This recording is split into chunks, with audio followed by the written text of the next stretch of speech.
Conservation of linear momentum, सबसे आसान topic, सबसे ज़्यादा स्कोरिंग टॉपिक। तो हमारे पास देखो क्या होता है, अगर मान लो कोई सिस्टम है और उसमें एक से ज़्यादा मास है तो उसको हम बोल देते हैं भाई ये हमारे पास एक सिस्टम आ गया, इसमें हमारे पास 2 मास रखे हुए हैं, 2 से ज़्यादा भी हो सकते हैं, M1 M2, अभी मैं 2 मास तक उसको लिमिट करता हूँ। और राइट, इसके ऊपर मान लो कोई भी एक्सटर्नल फोर्स नहीं लग रहा है, मान लो इन दोनों ने आपस में कुछ फोर्स लगाया, सारे के सारे इंटरनल हैं। एफ एक्सटर्नल की वैल्यू अगर हमारे पास 0 है, इसका मतलब क्या हो जाएगा, mass of system into acceleration of center of mass, इसकी वैल्यू 0 है। बेसिकली हमारे पास acceleration of center of mass की वैल्यू 0 आ जाती है।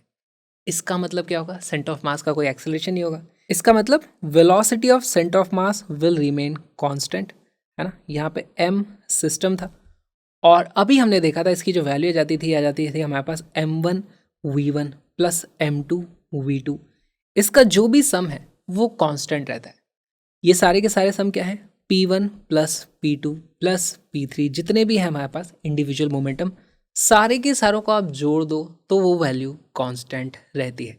जिसका बहुत ही अच्छा एग्जाम्पल है, अगर हमारे पास एक बंदूक है और हमने बंदूक को चला दिया तो इनिशियली हमारे पास बंदूक रेस्ट पे रहती है, फिर उसके बाद बंदूक से गोली आगे जाती है, बंदूक पीछे जाती है। इनिशियली रेस्ट पे था तो मोमेंटम 0 था, बाद में गोली का मोमेंटम उधर है, बंदूक का मोमेंटम पीछे, लेकिन नेट मोमेंटम की वैल्यू 0 आएगी। इस तरीके के सवाल बार बार पूछे जाते हैं। देखो हमें करना क्या होता है, हम करते हैं P1 प्लस P2, है ना। यूजुअली हमारे पास P1 प्लस P2 ही होगा, मान लो एक P3 भी आ गया यहाँ पे तो इस तरीके से P3 भी लिख देता हूँ। फॉर इनिशियल, है ना, वो विल बी इक्वल टू क्या हो जाएगा, P1 plus P2 plus P3। ये फाइनल मोमेंटम की अब बात हो रही है, दिस विल बी फाइनल। और इसी को बोला जाएगा कंजर्वेशन ऑफ लीनियर मोमेंटम। बहुत सारे क्वेश्चन पूछे जाते हैं, सॉल्व करना शुरू करते हैं।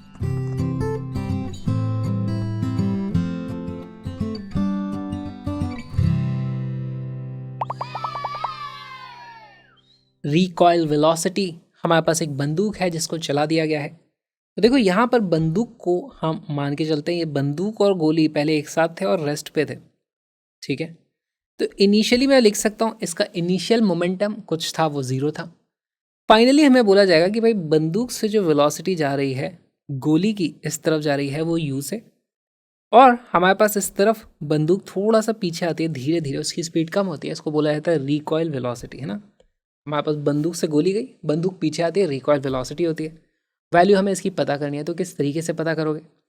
अब देखो यहाँ पर अगर मैं बात करूँ विद रेस्पेक्ट टू ग्राउंड, ऐसा क्यों किया जा रहा है, कई बार ऐसा बोला जाएगा ये जो गोली निकली है वो ग्राउंड के रेस्पेक्ट में उसकी स्पीड अगर दी हुई है ना, तो विद रेस्पेक्ट टू ग्राउंड अगर हमारे पास स्पीड u दी हुई है, ऐसा केस होगा तो हम क्या करेंगे, देखो हम करेंगे, करना हमें एक ही काम है, P initial is equal to P final. Initially momentum कितना था, 0। फाइनली मोमेंटम कितना हो जाएगा, मान लो गोली का मास है m, बंदूक का मास है कैपिटल M, तो हमारे पास एक मोमेंटम पॉजिटिव है, दूसरा नेगेटिव है। हम लिख देंगे m into u plus capital M into minus का v। यहाँ से हमारे पास v जो रिकॉइल वेलोसिटी आ जाती है वो आती है स्मॉल m अपॉन कैपिटल M टाइम्स u, जहाँ पे u है हमारे पास velocity of bullet with respect to ground. अब इसका एक दूसरा केस भी है जहां पर हमें मजल वेलोसिटी दी होती है, MUZZLE वेलोसिटी। अब ये मजल वेलोसिटी क्या होती है, देखो ये जो वेलोसिटी थी ये थी विद रेस्पेक्ट टू क्या है, ग्राउंड। लेकिन कई बार क्या होता है, बंदूक की ये जो गोली निकली है उसकी स्पीड ग्राउंड के रेस्पेक्ट में ना दे करके बंदूक के रेस्पेक्ट में दे दी जाती है। ऐसे केस में देखो क्या होगा, हमारे पास यहाँ पर इस तरीके से बंदूक है, ऑलराइट। हमें बोला गया है कि हमारे पास ये जा रही है इस तरफ u स्पीड से, ठीक है, लेकिन ये जो u स्पीड है ये है with respect to the gun, मतलब ये है UWRT गन, ऑलराइट। अच्छा एक बात बताओ, बंदूक को हमने बोला कि बंदूक इस तरफ आ रही है v, ठीक है, बंदूक की रिकॉइल हो गई है, बंदूक के रेस्पेक्ट में वो इधर जा रही थी, है ना। ये आप इसको ऐसे समझो, हमारे पास एक प्लेटफॉर्म है, प्लेटफॉर्म इस तरफ जा रहा था v और प्लेटफॉर्म के रेस्पेक्ट में आप इस तरफ जा रहे थे u से। तो अगर ग्राउंड के रेस्पेक्ट में बात करी जाए तो ये वाली वेलोसिटी आपकी में से कम होनी चाहिए, करेक्ट। तो यहाँ पर भी ये होता है, आपको भाई क्या करना पड़ता है, यहाँ पर इसकी कुछ वेलोसिटी आपको यहाँ से सब्ट्रैक्ट करनी पड़ती है। तो हम बोल सकते हैं यहाँ पर वेलोसिटी ऑफ बुलेट है ना विद रेस्पेक्ट टू ग्राउंड वो आ जाती है u माइनस वी, इस तरफ आ जाती है WRT ग्राउंड। ठीक, अब जब ये चीज़ हो चुकी है तो इसमें हम बोलते हैं कि u जो थी हमारे पास मजल वेलोसिटी थी ना, मजल वेलोसिटी हमें अगर दी हुई है u। ठीक, अब यहाँ पे फिर से हमें वही कर देना है, conservation of linear momentum, P I is equal to P final. Zero था इनिशियली, बाद में कितना हो जाता है, देखो बंदूक का मास है capital M into minus V उसकी वेलोसिटी है, प्लस हमारे पास गोली की जो वेलोसिटी है, गोली का मास है small M into U minus V, यहाँ से ये आ जाता है। और यहाँ से अब आप इसको सॉल्व करोगे तो हमें पता चल जाता है v is equal to M U upon capital M plus small M. तो यहाँ पे बस थोड़ा सा अंतर आ जाता है रिकॉयल में। यूजुअली आप देखोगे कि हमारे पास जो कैपिटल एम है वो मच लार्जर देन होता है हमारा स्मॉल एम। ऐसे केस में हमारे पास रिकॉयल वेलोसिटी जो है उसकी वैल्यू, अब देखो ये वाली वैल्यू बहुत बड़ी हो जाएगी तो ये वैल्यू अप्रॉक्सीमेटली जीरो के आसपास हो जाएगी। तो इस तरीके के क्वेश्चन पूछे जाते हैं। हमारे पास रिकॉयल वेलोसिटी में दो ही केस बनेंगे, या तो विद रेस्पेक्ट टू ग्राउंड दी होगी स्पीड, या फिर विद रेस्पेक्ट टू गन दी होगी।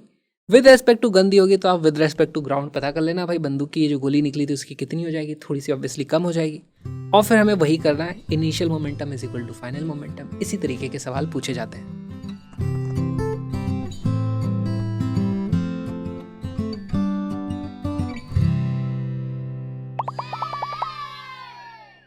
A man of 50 kilogram mass is standing in a gravity-free space at a height of 10 meter above the floor। तब वो बेसिकली स्टैंड कर रहा है, किसी स्टैंड पे ही खड़ा होगा, ऐसे हवा में उड़ता तो उसको फ्लाइंग फ्लोटिंग बोलते, कोई बात नहीं। He throws a stone of 0.5 kilogram mass downwards है ना with the speed of 2 metre per second. इन्होंने एक पत्थर को नीचे की तरफ फेंक दिया इस तरीके से, कितनी स्पीड से, उसकी मास है 2 मीटर पर सेकेंड। ऑलराइट, अगर 2 मीटर पर सेकेंड से फेंका है तो इनका कुछ रिकॉयल होएगा ऊपर की तरफ, ये खुद ऊपर जाएंगे। When the stone reaches the floor, the distance of the man above the floor is, तब इसको नीचे आने में कुछ समय लगेगा, उतनी देर में कुछ ऊपर चले जाएंगे। ये कुछ ऊपर चले जाएंगे तो वहाँ तक का ये वाला डिस्टेंस हमसे पूछा है, इसलिए बहुत अच्छा सवाल है क्योंकि इसमें मल्टीपल स्टेप्स में कैलकुलेशन करनी पड़ेगी। अब सवाल उठता है, ये जो 2 मीटर पर सेकेंड से फेंका है ये विद रेस्पेक्ट टू ग्राउंड माने हम या विद रेस्पेक्ट टू इंसान माने। तो ऐसे केस में जो वेलोसिटी होगी हम बोलेंगे कि भाई 2 मीटर पर सेकंड से फेंका है ना, तो वो एब्सोल्यूट वैल्यू दी हुई है, यानी कि ये विद रेस्पेक्ट टू ग्राउंड आपको मान के चलना है। वीडियो को पॉज करो, क्वेश्चन को सॉल्व करो।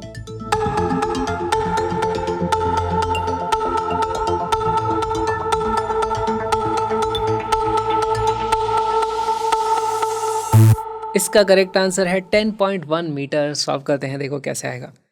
हमारे पास ये इंसान है, इंसान का वजन है 50 किलोग्राम। तो देखो हमारे पास होगा क्या, इनिशियली यहाँ पर कैपिटल एम था और स्मॉल एम था जो कि रेस्ट पे था।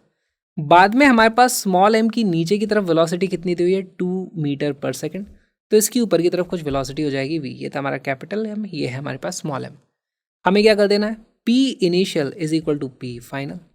इनिशियली मोमेंटम है 0, बाद में मोमेंटम कितना आता है, किसी भी एक दिशा को पॉजिटिव मान लेते हो आप, तो ऊपर की तरफ वाले को मान लो मैं पॉजिटिव मान लूँ तो आता है capital M B plus M into -2। यहाँ से हमारे पास v की जो वैल्यू आ जाती है वो आ जाती है कितनी, m अपॉन कैपिटल M टाइम्स 2।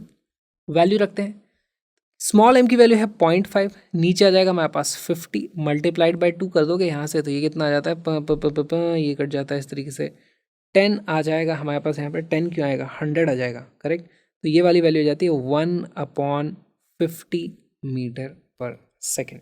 या फिर इसी को मैं लिख सकता हूँ, देखो 0.02 मीटर पर सेकेंड भी लिख सकता हूँ। अब हमारे पास ये जब तक नीचे पहुँचेगी उतनी देर तक ये ऊपर जाता जाएगा, और जब वो टकराएगी तब हमें ये वाला डिस्टेंस बताना है। तो पहले पता कर लेते हैं इसको नीचे पहुँचने में टाइम कितना लगा। ध्यान देना यहाँ पे ग्रेविटी नहीं है, it's a gravity free space. तो हमारे पास जो टाइम की वैल्यू आ जाएगी वो जाएगी डिस्टेंस जो है 10 डिवाइडेड बाय स्पीड वो है 2, यानी कि 5 सेकंड उसको लगे हैं। 5 सेकंड में ये वाला जो डिस्टेंस है, देखो ये वाला जो डिस्टेंस है ये तो है हमारे पास कितना, ये दिया हुआ हमारे पास 10। इस तरीके से 5 सेकंड में ये कुछ ऊपर चला जाएगा, वो कितना ऊपर चले जाएगा, तो वो वाला डिस्टेंस मान लेते हैं हम। ये वाला जो डिस्टेंस है इसको बोल देते हैं डी।